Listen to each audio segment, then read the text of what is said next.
সবাই বলে নাকি যে নিজের ছায়া নাকি নিজে দেখতে নেই। কিন্তু আমি তো আবার যখনই নিজের ছায়া দেখি আমি কেন জানি না নিজের ছায়ার দিকেই শুধু তাকিয়ে থাকি। তো যাই হোক, তো আজকে আমার আরেকটা শ্যুট ডে। আর আমি ঠিকঠাক টাইমে আজকে বেরিয়েছি, যেটা আমি নরমালি করি না। তো আমি একদম কি বলবো, আজকে ভীষণ পাংচুয়াল ছিলাম। যে কেন জানি না, মানে নরমালি আমি এত ঠিকঠাক টাইমে কিন্তু কোথাও বেরোই না। আমার সব জায়গায় বেরোতে কেন জানি না আমার সেই লেটই হয়ে যায়। তো যাওয়ার পথে সকাল সকাল, তাও আবার মঙ্গলবার, বজরংবলির দর্শনও পেয়ে গেছি। তো আমি একদম ভালো করে দর্শন করে আমি গেলাম আমার শ্যুটের লোকেশনে। কিন্তু আমার এই টাইমে যাওয়ার আনন্দটা মাটি হয়ে গেল। তার কারণ আগের দিন আমার জিমে ছিল লেগ ডে। তো সেই লেগ ডে হওয়ার পরের দিনকে এতগুলো সিঁড়ি বেয়ে আমাকে ওপরে উঠতে হয়েছে। তো বুঝতেই পারছো আমার পায়ের অবস্থাটা কী হয়েছিল। যাই হোক, আবার এতগুলো সিঁড়ি বেয়ে আমাকে আবার নিচে নামতে হবে। তো আমি গিয়ে অনেকক্ষণ প্রায় ওয়েট করেছি, প্রায় ১.৫ ঘন্টার কাছাকাছি আমি আমার মেকআপ আর্টিস্টের জন্য ওয়েট করেছি।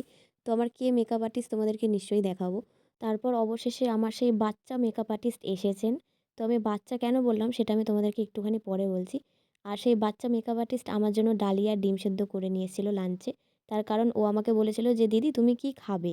মানে ও বেসিক্যালি বলতে চেয়েছিল যে বাইরের কোনো স্ট্রিট ফুড। তো আমি বলেছিলাম না। কারণ আমি বাইরের ফুডটা এখন খুব একটা খাচ্ছি না, এভয়েড করার চেষ্টা করছি।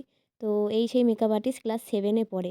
মানে ভীষণ ছোট, ভীষণ ছোট। আমার থেকে তো খুবই ছোট। কিন্তু দেখলে মনে হয় না, একটু ওকে মনে হয় যেন বড়ই। কিন্তু ও খুবই বাচ্চা মেয়ে। তো ও আমার জন্য লাঞ্চে ডালিয়া করে নিয়ে এসেছিল, যেহেতু আমি হেলদি খাবো বলেছি। মানে কতটা সুইট হলে এরকম হয়। তো যাই হোক, তো ফাইনালি আমি রেডি হতে পেরেছি। কিন্তু সবথেকে বড় কথা যে ও সবার পরে এসছে। কিন্তু সবার আগে রেডি কিন্তু ও করেছে। মানে সবার লেটে এসে সবার ফার্স্ট কাজ কিন্তু আমাদের হয়েছে। তো আমার শ্যুটটাও সবার আগেই হয়েছিল। তো আমি ভীষণ আনন্দ পেয়েছিলাম, কারণ এরকম কী বলবো, এরকম অভিজ্ঞতা খুব কম যে সবার ফার্স্ট শ্যুট হয়ে যাওয়াটা। তো আমাদের শ্যুট কমপ্লিট হয়েও গেছে। তো এখন আমি চেঞ্জ করে নেবো, কারণ অনেকটা লেট হয়ে গেছে, তো সবাইকে বাড়ি ফিরতে হবে।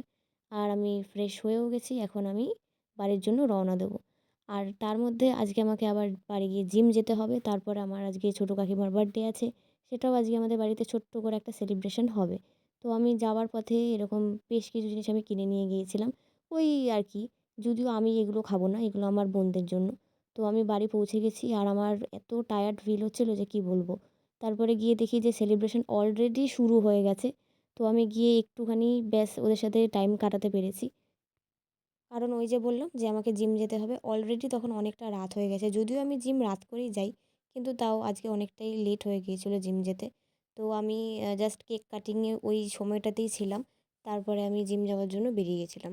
কিন্তু আজকে আমার প্রচণ্ড হেক্টিক একটা ডে ছিল ঠিকই, কিন্তু আমি সারাদিনটা ভীষণ এনজয় করেছি। কারণ আমি এরকম মানে ব্যস্ততার মধ্যে থাকতে এখন ভীষণ ভালোবাসি। তো চলো, আজকের মতো আমার হয়ে গেছে আর আমি এখন কাঁপতে কাঁপতে বাড়ি যাই। টাটা।